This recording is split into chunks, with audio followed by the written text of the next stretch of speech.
So the podcast is about Out of the Trance. So the idea with the podcast is to talk to people who have experiences either in their own lives, waking up from the trance. When I say the trance, I'm a hypnotherapist, so trance is a part of the state that I put people in. Good connection. It's the hypnotic state.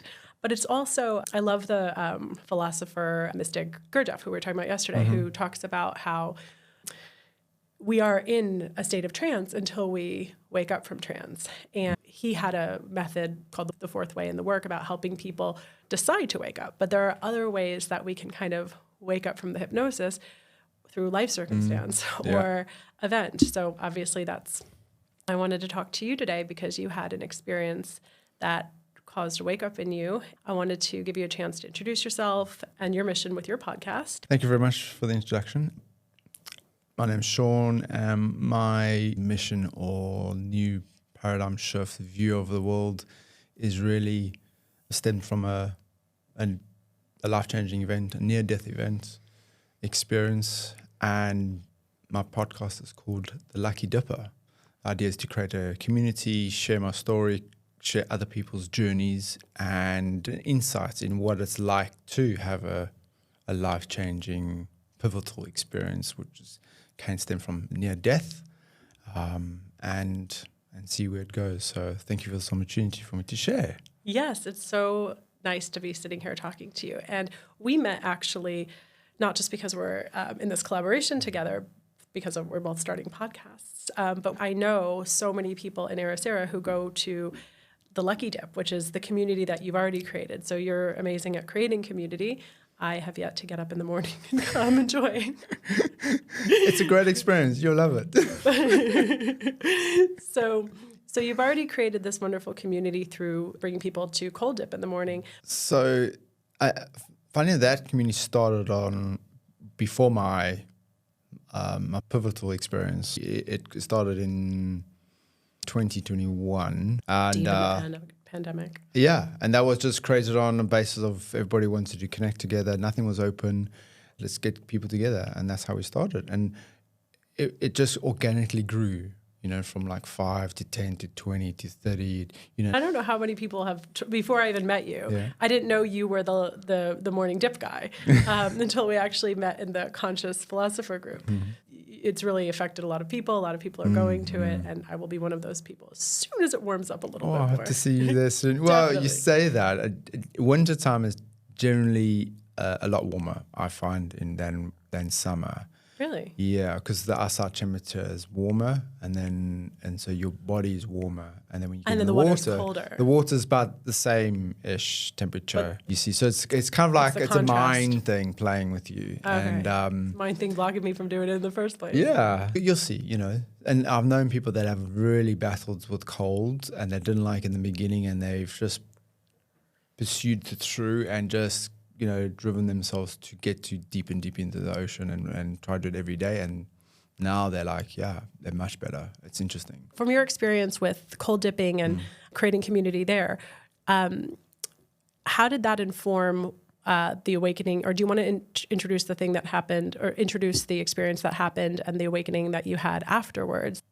I had plans in life, and when this incident came along in my new chapter of the Book of Sean, it just flattened every idea, and just all these plans and visions and dreams I was trying to pursue just disappeared really. It's not even came to an end, it just disappeared. So it's a different way of viewing things. Right. And for me, afterwards, I started going back into the ocean.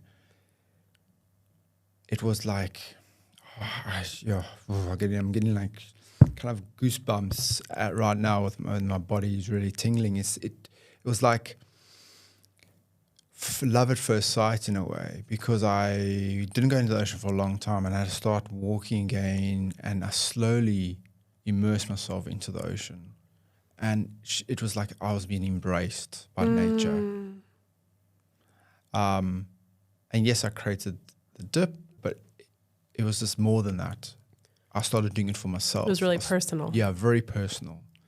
And I had to be very gentle and just be sensitive to every tingly bit that the ocean is making me aware of. Because also at the same time, my skin was very sensitive after the incident. And it still is at the moment, but it's lessened. And so I could really feel all the molecules of the ocean, even the air on my arms and some parts of my other body. And I was very aware of what was going on. So yeah, it was just an embracing moment when I started getting back into the ocean. And that took a while. It took about, I think, two months. Yeah. And you described yesterday when we were talking about your recovery process as a discovery process. And before we talk about that, just to give some context to anyone listening, you had an accident when you were surfing and you were paralyzed. And you want to tell a little bit more about what? Yeah, so I was about 20 to 30 minutes fully paralyzed in the ocean with rough seas, big waves. It was a letting go process. And I couldn't move any part of my body. Only as the minutes started progressing, I started again feeling my legs, but my upper body, my shoulders and hands, I had no power. And I was literally had to be pulled out of the ocean by a friend and two surfers who I describe them as angels, because one guy I haven't seen again. Really? And he was like, yeah, cool, dude. Okay, you okay? I've got to go. Okay, cool. It was amazing. Stranger. Total stranger. And so, yeah, all these beautiful moments. And that was the start of lots of things. That was the beginning. That was the beginning of kind of a new trajectory. It's like a pool ball or snooker ball just being pinned and projected in a total different direction of what it should be. And that was my start of my life journey, you know. Wow. And you say start of your life, because I think so many people would view that tragedy and incident as the end of something. And the way that you've described it in every conversation that we've had, you've described it as a beginning, and most people would describe it as a tragedy, and you called it like a divine intervention. Yeah. And then you related the recovery process to a discovery process. So I'd love to talk a little bit more about how it became a discovery process. Yeah, so people that I was talking to me were always saying, oh, you're in a recovery process. And I couldn't relate to that word recovery, because I felt like if I recover, I'm going to go back to what was, back to the old, you know. So in my past, when I had injuries, I would, I've recovered, now I'm okay, now I can do exactly what I've been doing. And I found I wasn't really learning lessons. I felt life divine will show me some opportunities that I need to learn things. And I decided to use the word discovery, because it's a discovery. It's so unknown. I'm going into that totally unknown space that I never knew existed within me. And I'm just going to go where it goes, see where the flow is and see what happens. It's like the butterfly, the worm is then creates a cocoon and then transformed into a butterfly. And I really started relating to something like that. So these kind of transformation processing of nature, I really related to that. It's a constant process in a bigger process of becoming the butterfly, the dragonfly.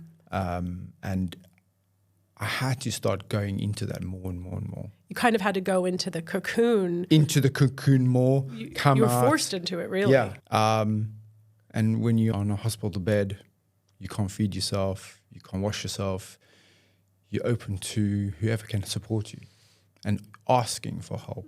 I was never able to ask for help, but I had to then ask. You know, when my nose is itchy or my eyes were crying and I'm tearful, it's like, well, I've got to ask for someone to scratch my nose or, you know, get me some eye drops or all these little things. And it's like you realize that it's okay to ask. It's okay to be vulnerable. It's okay to not know everything. Were there feelings of frustration? You described a surrender immediately. But was there a battle of frustration, or did you just go into this state? The letting go process or state started instantly. I knew that this was meant to be. I knew that my life was going to change. My life flashed past in terms of I had no regrets. No regrets of what I did in my past. It was a letting go process.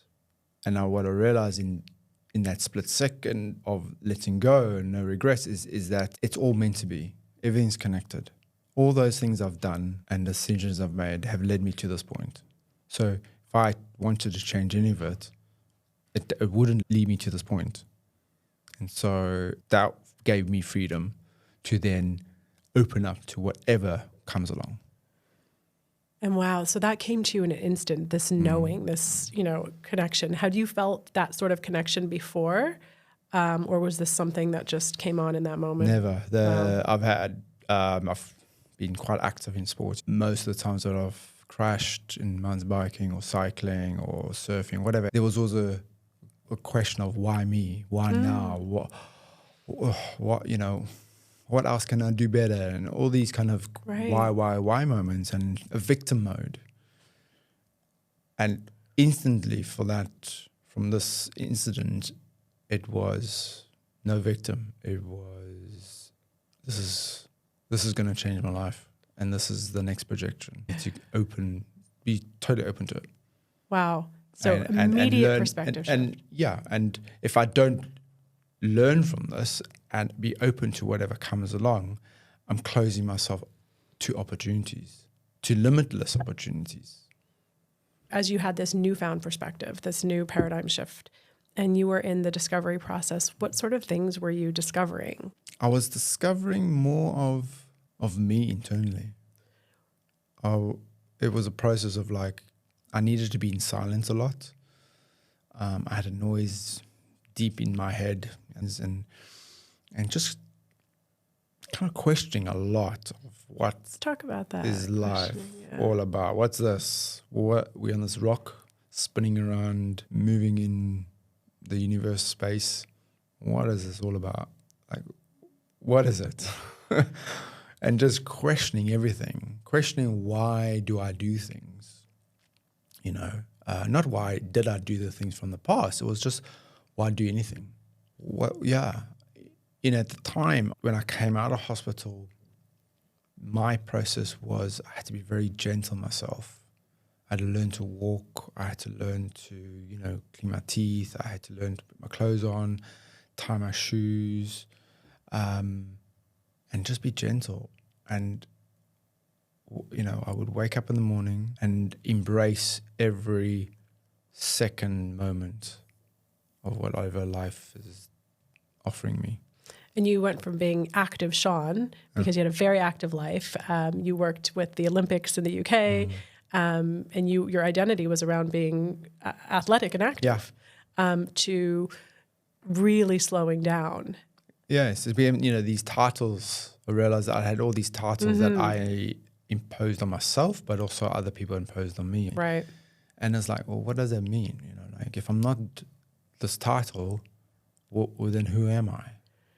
Very interesting question. It's a very useful going question. Deep in on what's who am I? I'm a male. I'm Sean. It's just beyond that veil, and I call it the reconnection of really who am I when I was conceived on a spiritual level, right?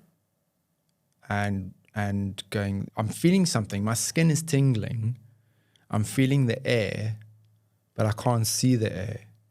So what is it? I was hypersensitive on my skin.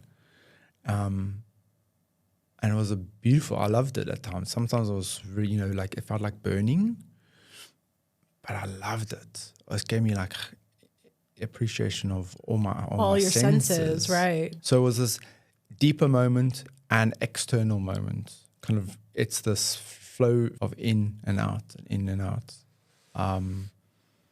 And also appreciating the friends that I met in Ericeira were so supportive, and accepting whatever support they can offer and being okay with that.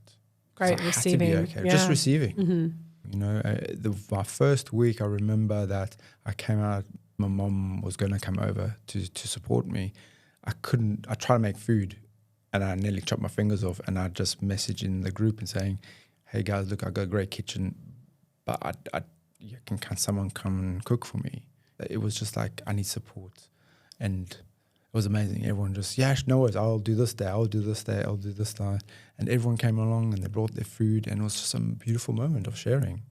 Being open and being okay. And when you talked about the questioning of everything, this is an extremely useful tool. A while ago, a few years ago, I started questioning, to the extent possible, everything in my life, right? But you're describing, I was questioning, why do I do this? Do I really like this? What do I want to do for work? So I wasn't going down to like, what does this feel like on my skin? What does this mean? But when we start going through these questions, we realize that so much of our personality, our identity is conditioned. Some of it's modeled, some of the things we pick up, some of it's learned, some of it's told to us, and some of it's, things we take on out of situations, right? And this becomes Sean or Andrea. Yeah. And a lot of the work I do with my clients through hypnotherapy is to peel away the layers of conditioning. But you were able to go so deep, and you were compelled to ask, really, really deep questions. So what was it like kind of peeling away the layers of your old identity, and what were you finding instead? That's a really cool question, because the layers I was pulling were challenging, at times painful, because it was a let go and accepting process. And then also, in a way, disconnecting from those conditions. I never realized that my environment conditioned me. So the questions I was asking were very new. Right. To what I used to to what I used to ask, or it was just like, oh, yeah. And I think I maybe, heard people say, oh, yeah, you're the environment, you're conditioned from the environment. And I heard that, but I didn't, the seed didn't drop, the penny didn't drop. Yeah. It was just like, oh, yeah, of course. It's like I would say these things or hear these things and just like, yeah, of course, okay. But in that process of me going deep, it was like, I've got to now allow the work to happen and to continue. And I call it space. It's not time. Time it's a concept. It doesn't exist. Exactly. So I like to use the word space. I needed to create space to allow things to unfold and see what comes up. And, I would do little things. And if something like I call it itchy. It's not it's annoying, but it's just like you get just anxiety or something is just not settling right, and I call it the itchiness. I like that. And I just had to listen to it and be aware, and either I hang around and let the itchiness continue and like force my way through it. But at times I need to be gentle with myself, and I need to maybe remove myself and go home and just chill and relax. And because my pendulum emotional movement was so vigorous, and I was trying to understand who I am, I needed to create that space for my pendulum of emotions just to swing slightly. That was kind of the process, was just that slow, loving way of doing things and creating space for that to happen. Yeah, and you talked about a hypersensitivity. It sounds like you were paying attention to the emotions as sensations in your body and really listening to them. Did your self-talk change? Like, what were those conversations with yourself or that emotion or that sensation like post the event? The self-talk it's not speaking positive words. I find it was more than that. It was like the emotion behind the positive words. It was also then, in a way, disconnecting myself or letting go of the other words I used to maybe say in my mind, you know, oh, this is never going to happen, or you're a failure, or, oh, you know, keep going, keep pushing. I had to just go, okay, those are those words, and now I'm going to use the words of loving, of nurture within myself. And what happened was, over time, these words would pop up every now and then. One was called slow flow. And because I was going slow when walking and doing stuff, it was a super challenging process for me. But I had to be slow about it. So the slow flow was also physical, but then also mentally. I felt I had to really think about things very in a gentle way than maybe quickly answer. Then I was more aware that I would answer quickly, but I needed to really be slow in those answers, or give myself space to maybe answer back or think about things. Yeah, you need to be slow and flow. But it was a little bit more than that, like action. Or what does that mean? Do I need to take action? Do I need to do action? And these words were just coming to you. These words were just popping up, you know. And sometimes they would just reaffirm, like every month or every few months. It was just like, it's kind of little confirmations, like, or the one. Or a little message coming to you of like, this is interesting. One was also keep going. There was times I was emotionally down, like, oh, you know, like, but then I was like, no, keep going. It's like, okay, no, I'm on the right path. And in some teachings they say it's the middle path, which is great. And I like to call it's the wide path. So the wide path is when your pendulum of emotion just swings slightly side to side. And as you go on the wide path, you start realizing it's not a narrow path that you need to tiptoe along this little balancing beam. It's the wide path that gives you breath, and you can then expand and move where the flowness of life is and wants to take you. And then you connect with your whole being of who you are, with your emotions, your feelings, your body, your mind, your spirits.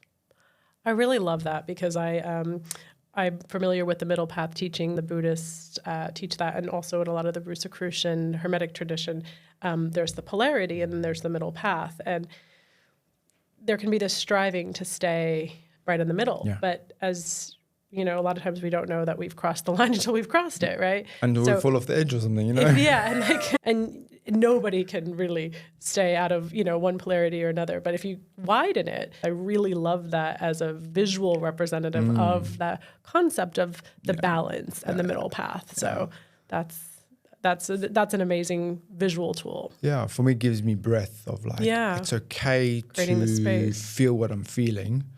If I'm feeling sad or feeling angry or feeling anxious or feeling love, it's okay, because that's part of the human journey.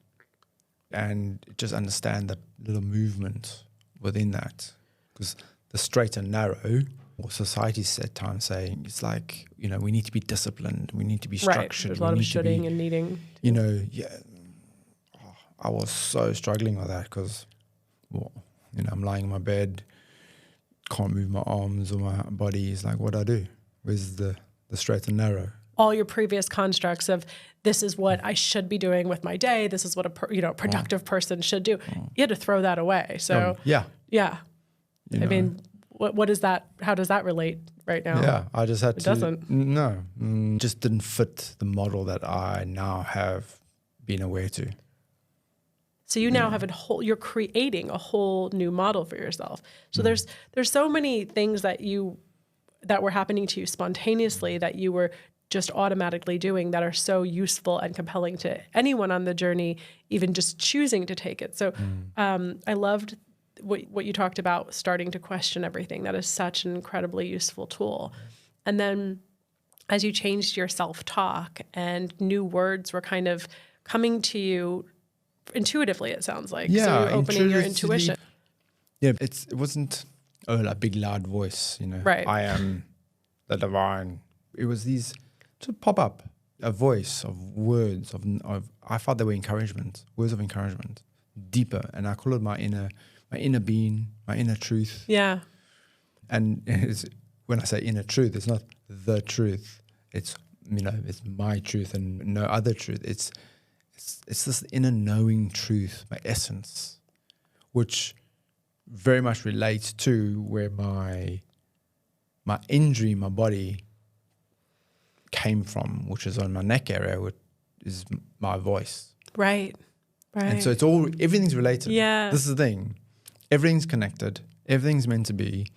And it's okay. We do have free will. It's how we approach it and how we see it, which decision, yes or no.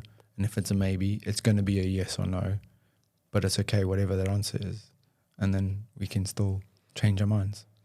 Well, and then access to that yes or no comes from intuition, which comes from, a lot of times, from deconditioning. We can have access to our intuition in moments, right?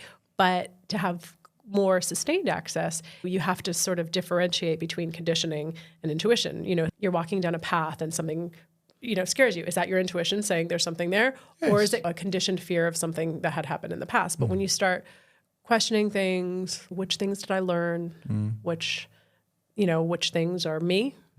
You can really start paying attention to your intuition and talking to your emotions. So that's another interesting tool that I think is very useful, where you had these newer sensations, or you were able to slow down, because a lot of like the trance state that we live in is based on triggers, right? So if something triggers us into particular emotion, and that emotion has a particular thought form with it, those thoughts are particular words. And then the mind starts going, when this happens and I feel this, I think this. And then when I think that, I think this. And when I think that, I do this, right? So that's the trance state.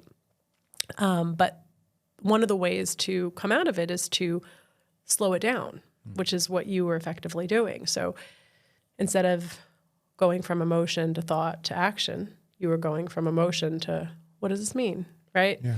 And one of the things that I try to remind myself, and it's, again, not always easy, is that don't believe everything you think, right? We always think don't believe everything you see, or don't believe everything you read, but don't believe everything you think, because our thoughts happen so quickly. Yes. But when you're slowing them down, or finding them as sensations in the body, and then having an open dialogue with them to kind of create that wider path, that is a really, really helpful, useful tool. Yes, I think it also, you start creating awareness in your thought pattern, because when you're saying don't believe what you think, and like sometimes we don't know what we think, we just say something.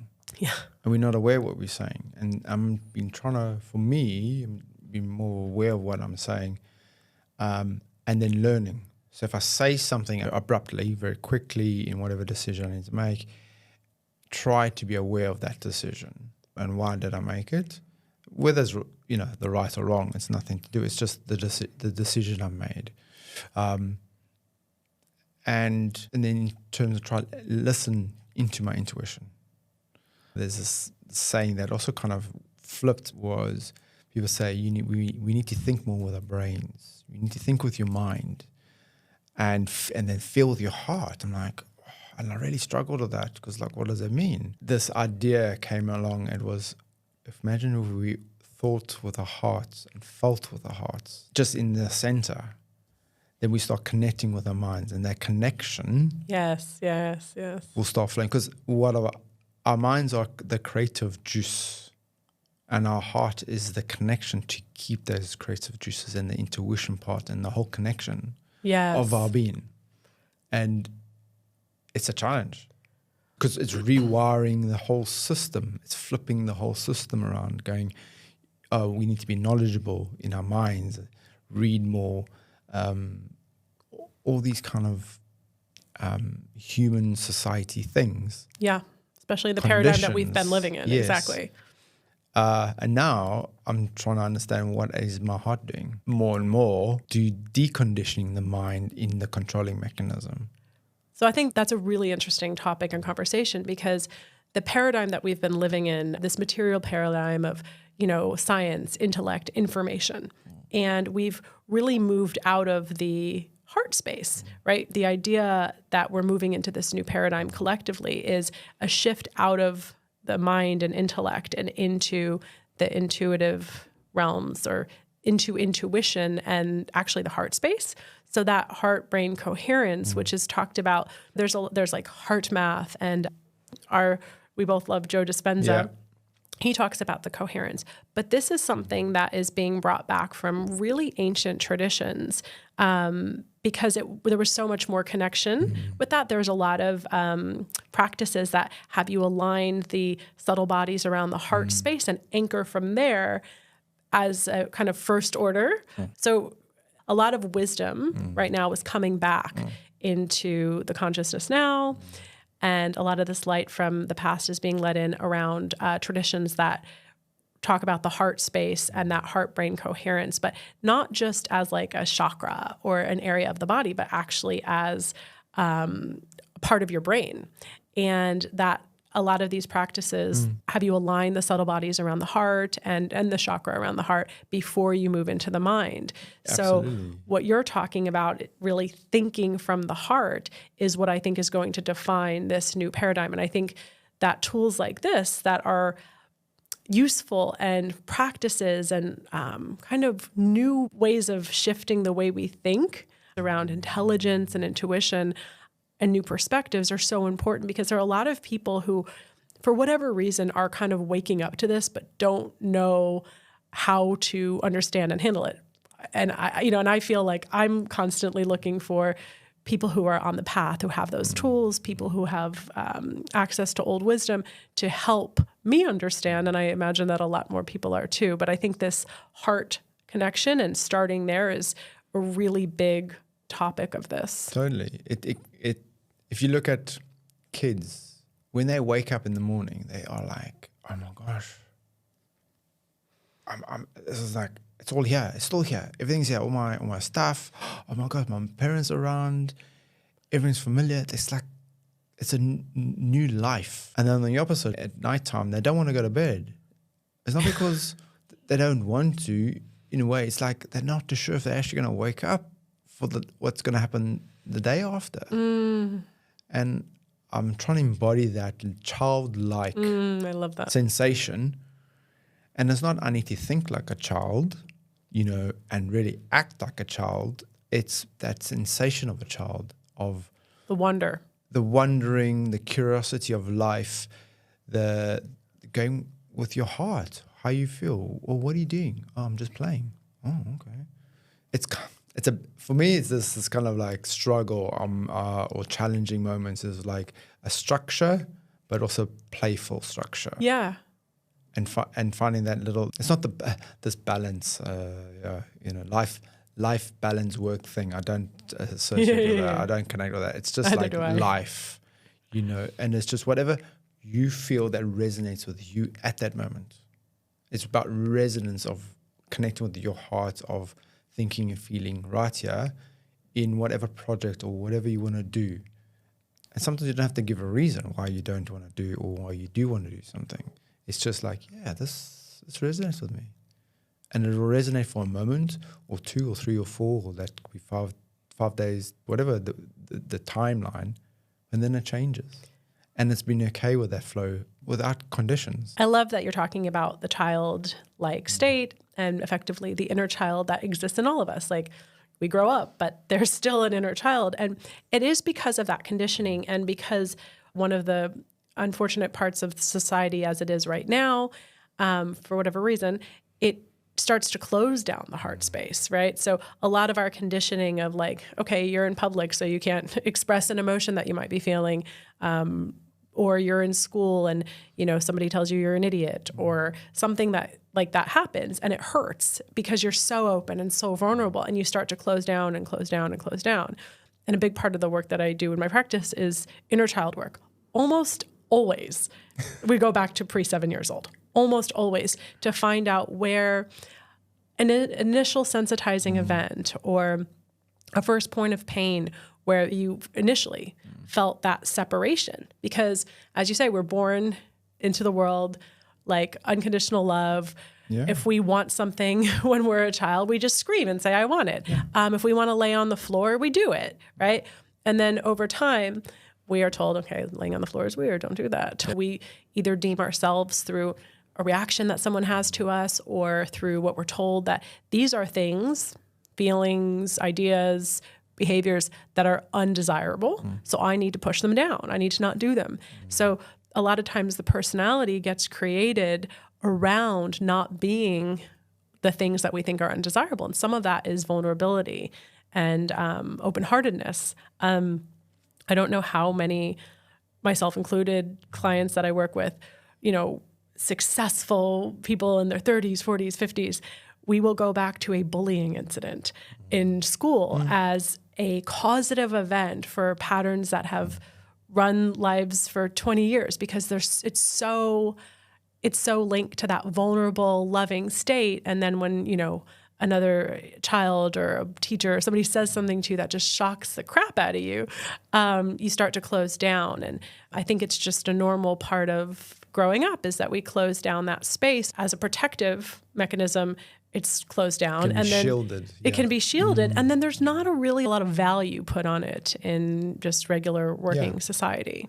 When the career path we all have been driven down, into the business world, it's not heartfelt. Because if you look at it and really analyze it, you go back to when you're at school, it's like you're instantly told, what are you going to do when you grow up? What value are you going to bring to society, to add to society? I just want to do this. And they're going, oh, but you're not going to earn a living. You're not going to be productive. You're not going to be productive. Yeah. And you then conditioned to do something you actually don't want to do. But you do it because, okay, it feels comfortable. Actually, I have a little knack, for it.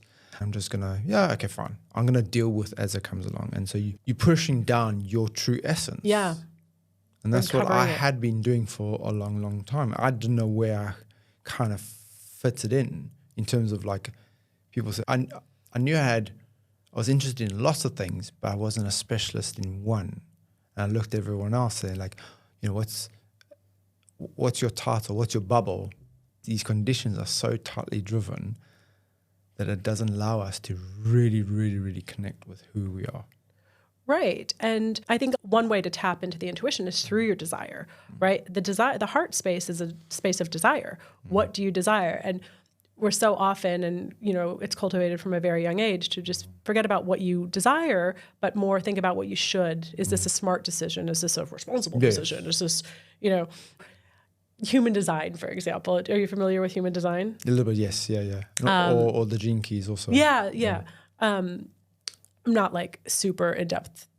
I'm not super knowledgeable on them. Most of my insight comes from Instagram and TikTok, so light reading.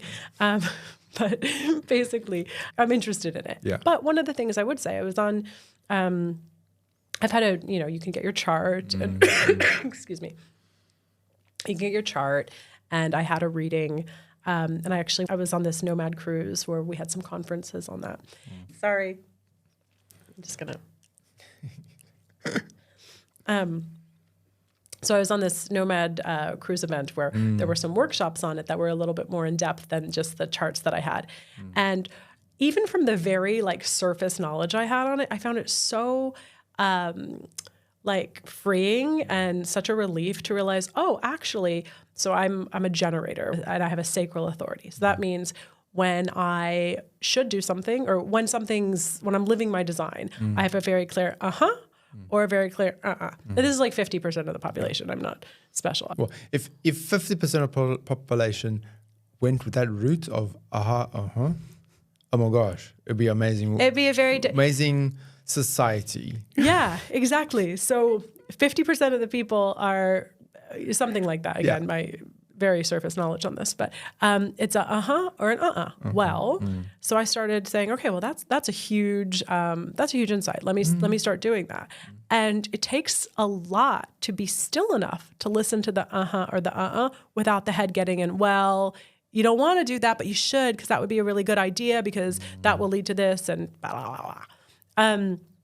So you have to get quiet enough, and you kind of have to start removing condition enough to even listen to that and And then there was, there was something even that came out of that was just about strategy. So some of there's 4 or 5 different types, and the type of generator is supposed to respond to things. And I'm an entrepreneur. I've been an entrepreneur for years, and I did a lot of like, okay, I have an idea, I'm going to bring it to life. But I actually thought back through my life and I realized like so many of the things that I did were actually a response to yes or no. Like, interesting. Without going into too much detail, even businesses that were my idea, I actually remember sitting across the table from somebody who said, oh yeah, you keep saying that you want to do this. You should do that. Yeah, I should. Well, I would invest in that. Okay. That was a response, right? So like, I thought that I created these things. No, most of the things that were successful and came to fruition and where I felt like, were giving me a lot of life force and I was living my design according to the response. So it takes all of this pressure away from like, like I've got to plan this, I got to think through this, I got to do this. And you kind of start listening to your body a little bit more. So I find that to be a really useful tool, like that, like a listening map or a listening tool of human design or gene keys or something that just gives you that permission. Yeah. Right. These are great tools to find some guidance in which way the flow is going. Yeah. It's kind of like I use them not as rules. They're just these little pointers. So then you can start reconnecting with your true essence. Right. And also try not to label yourself. I've done a few of these little like analyzing, get the profile. I'm like, oh, that's interesting. Great. But I'm not that. I mean, I'm not the label. Yeah, I have a big issue with that as well. I hate those psychosomatic tests, or not psychosomatic. Yeah. What are they, psychometric tests? Yes. I can't stand those. Like the ones that the Myers-Briggs are the ones that they use for work.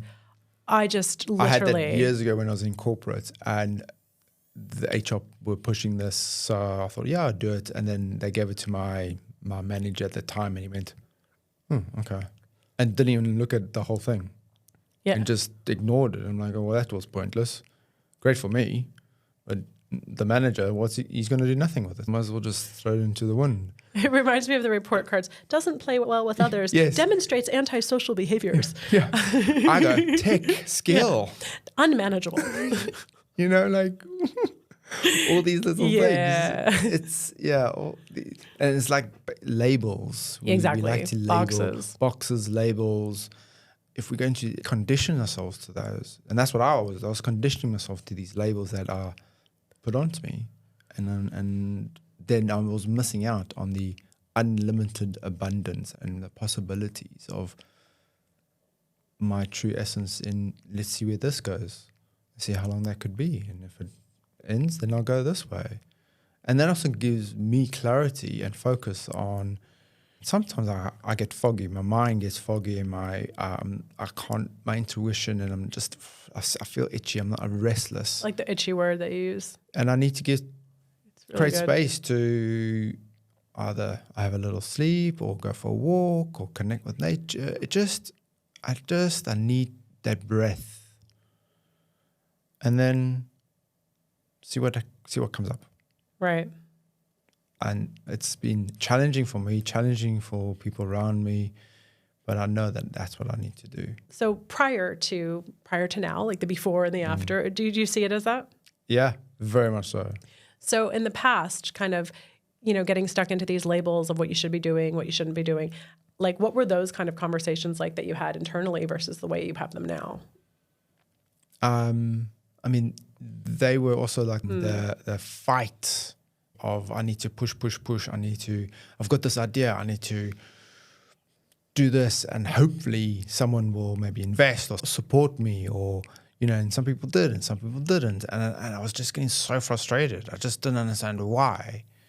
And in fact, it comes back to something I'll mention now in terms of a week prior to my incident. I was walking with a friend and I was frustrated. And I didn't know what was going on in my life at that time. This is the little paradigm of my life was happening. And I felt like there was glass ceiling that I needed to punch through. I didn't know where the glass ceiling was. And I was prepared to jump off something, or just I'll do anything to punch through this ceiling to get to the other side. What did you feel was on the other side? I don't know, happiness, freedom, openness, something different. I would be able to see the world differently, and things will start shifting. I needed some things to shift in every area, and I was just really frustrated.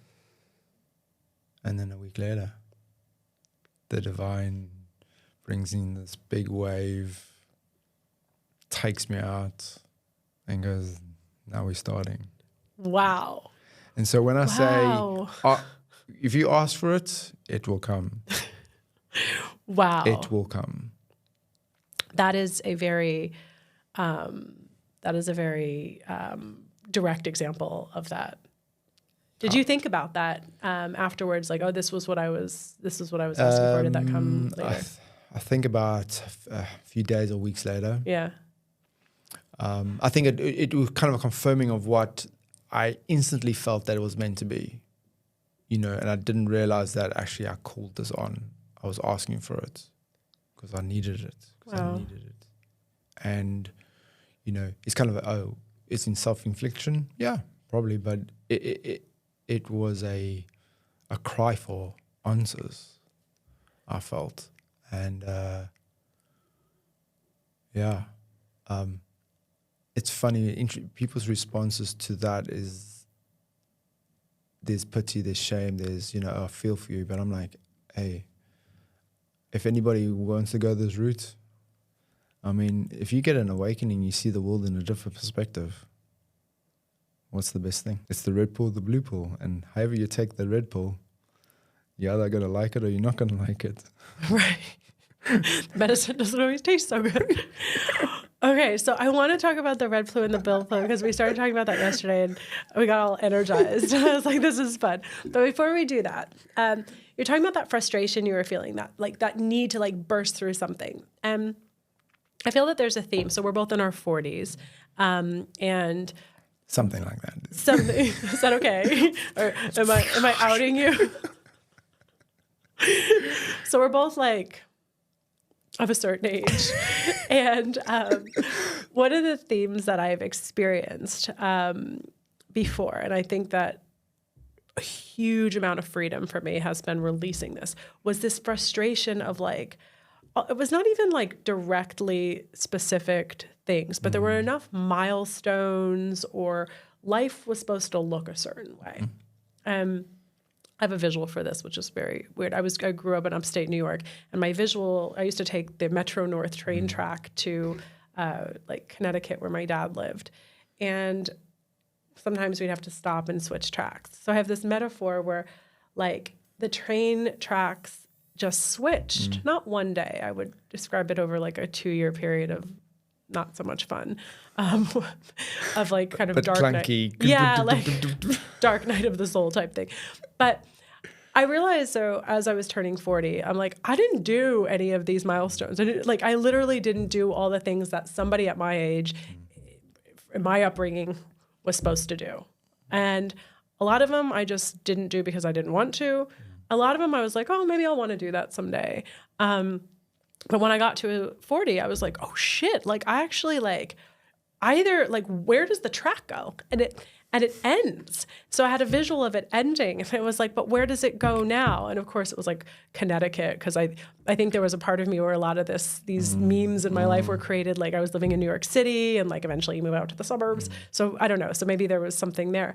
But started reading a lot of Jung, who talks about how the first part of your life is experimentation and living and kind of messing up. Carl Jung, yeah? Yeah, Carl Jung, getting really messy with it, right?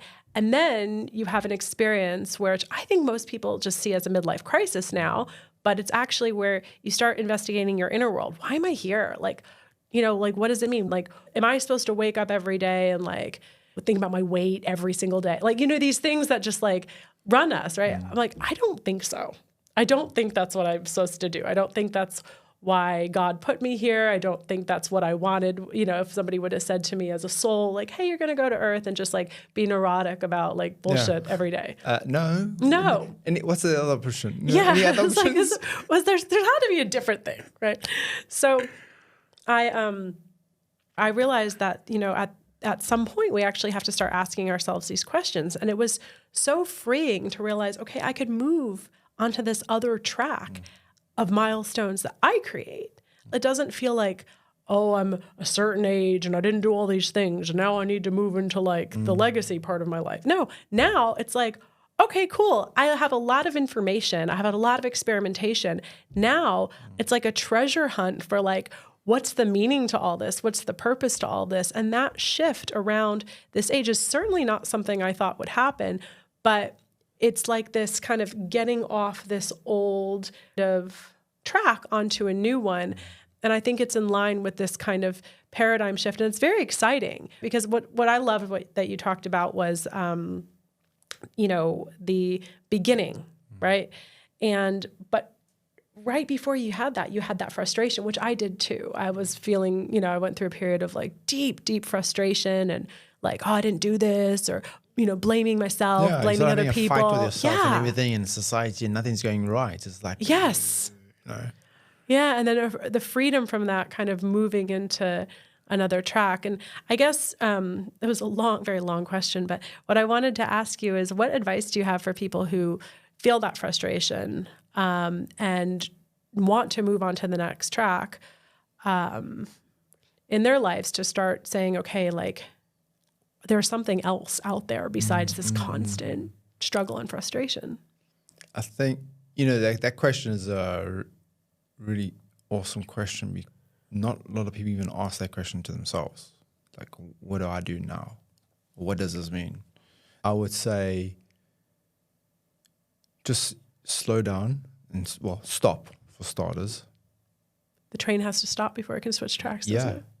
You know, stop, create some space around you to breathe, for starters, and then see where that goes. And then reevaluate where you are, what you want, or who you are. Right. Then that's going to take time. It's not going to take the week off from work or the week away from the family. It's going to take time. And you know, the action part, where when I was sitting doing for other people was nothing. From the outset, it looked like I was doing nothing, but internally I was processing a lot of things. And doing the action is actually the inner work, and you need to create that space and start loving yourself in that process. And whatever the outcome is, you need to love that outcome unconditionally. It's going to be a pivotal moment. Sometimes people from the outset won't agree with what you're doing and how you're going about it. But for you to become your true essence of who you are, you got to think of yourself, right? In as a starting point, and go through that. I call it like your personal agency processes. So you've agreed to things with people, with whatever, and just analyze that. Do I agree with what I've agreed? Right. Yeah, I think stop and create space. Stop and create space. And I think you can do that from wherever you are, right?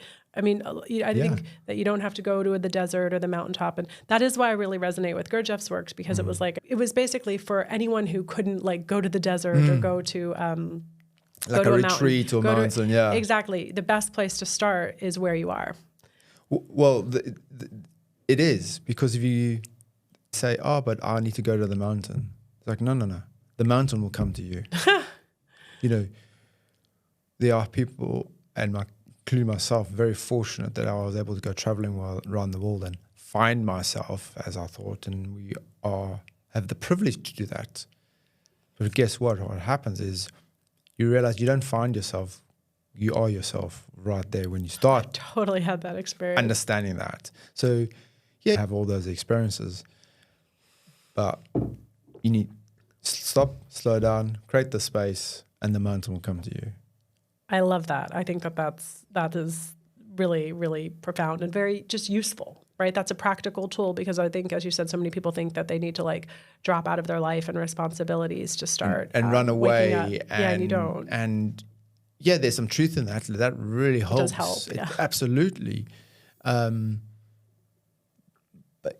I think just express yourself in a beautiful way to your family members or your friends around you, saying, I need the space. And normalizing that.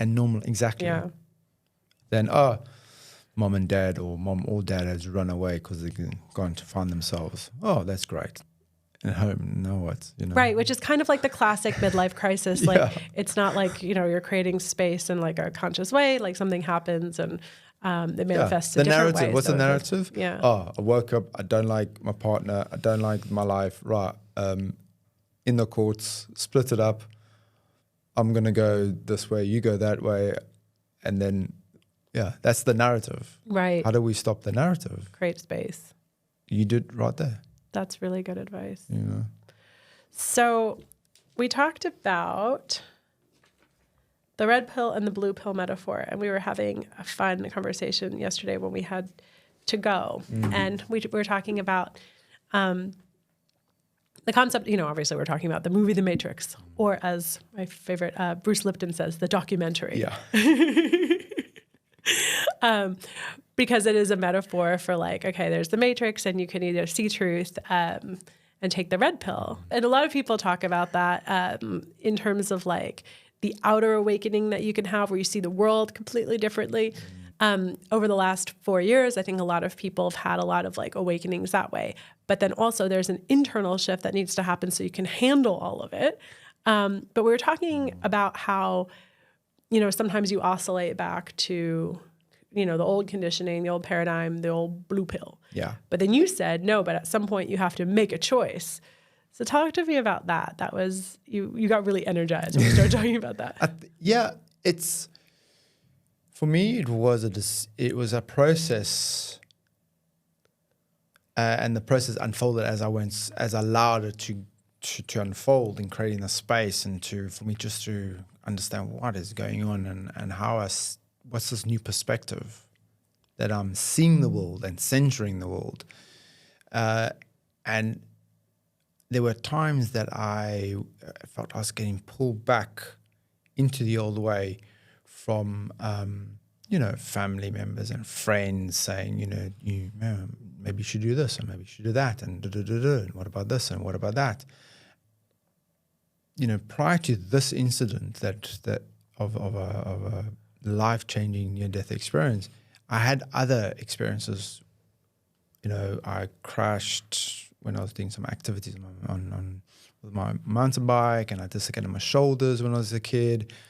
And there was always a question of why me? Why is my body doing this? My body's failing. It's more of a setback. Yeah, and these were the setbacks. It felt like it was like 2 steps forward and 5 back all the time.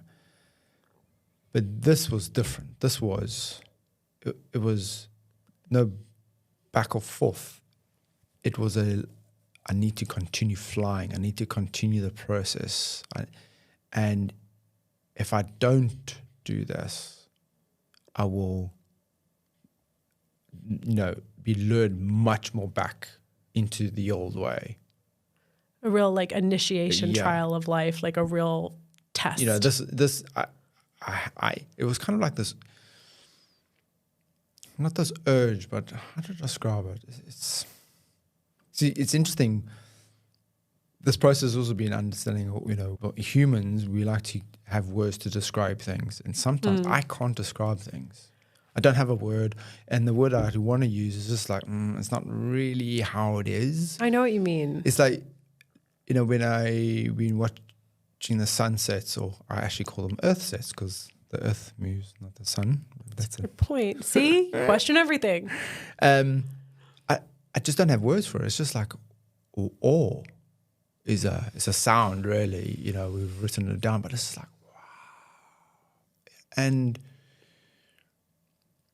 yeah, the journey's been, I've taken the red pill. I need to realize and awaken more of who I am continuously. It's that birth journey, discovery, death experience of Joe Campbell. Of it's a round and round process internally, constantly, every day, and I need to continue that. It's not one big, now I had a rebirth, and now I'm going through this discovery, and then things. It's little mini circles of this process of the life cycle. Internally, I need to continue that every day. It's not even need. You see, the word need is just this victim needy thing. It's not need. It's just this is my process. I will continue this process as long as I need to continue. And I love that analogy of like the hero's journey over and over again. So in the hero's journey, there's the coming home, the nostos. So what are you coming home to every time? To myself. To unity of one. I find it interesting. When you start talking about spirituality, some people hear it and some people don't. And I just can't ignore that I'm a spiritual being experiencing a human being experience, because it's all connected. And I've also tried not to silo different things like mind, spirit, body, and emotions. It's all separate. No, they are all one, and they're all connected, and they're all separate at the same time. And you can't disconnect the one from the other. Because I challenge anyone that lies in bed, feels their heart and feels their tummy, and tell me that you are controlling your heart and you are controlling your intestines, because I know the answer. And there's something deep happening there. I love that question you just posed to anyone listening. And I think that that's such a great way to actually feel that and feel your own essence and the place that is home that you come back to. So I think that's a wonderful way to end on the coming home. I really enjoyed our conversation. Is there anything you want to add, or do you want to mention your podcast and your mission with the Lucky Dipper? So my podcast is The Lucky Dipper. I'm recording as we speak, and I'm going to releasing anytime soon, and just kind of sorting out the schedule. And it's a way to create a community, a way to share stories of life-changing experiences that are deep and profound individually, and then grow that awareness that friends and family can understand how the people they love have, or what journey they're going through, and maybe Wonderful. how they can support them in a different way, and learn. That's fantastic. And I actually can't wait to listen. I had the pleasure of meeting Katie, one of the first people you interviewed. So I'm very, very excited to listen to that episode and to continue following your journey. So thank you for supporting mine and being here today. Yes. This was really fun. Mm-hmm. Thank you very much. Thanks, yeah, everyone. this was awesome. How do we end it, though? The end. Does someone faint? Nobody passed out this time. Or change color.